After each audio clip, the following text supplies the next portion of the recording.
idol. Magandang hapon. Kung nakikita nyo idol, yung pag-layout ng hagdanan, kaya lang yung pag-layout yun idol. Magagamit kayo ng level bar.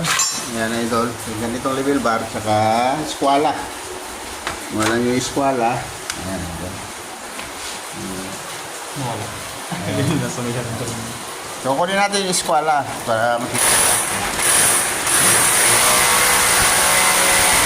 Eskwala, saka ganito idol, ayan o, level bar. Yung pag-layout ka na idol, ililipil ninyo, saka i-eskwala nyo, ayan o. Ayan o, hagdanan kasi ho yan, ayan o. So, magandang hapon sa inyo lahat idol, at maraming salamat sa mga suporta ninyo. Si Raul, si Dodo 14, isa lang idol ha. God bless inyo lahat idol. Makikita nyo idol yan mga pagka nabuo na yan, ayan, o bukas, bubuo na rin yan. Visanim talaga po yan, no? Ayan, ito, piniturahan na yung ayan, nang epoxy primer. Ayan, okay. Nandito na lang ito lahat. God bless nyo lahat. Ingat kayo.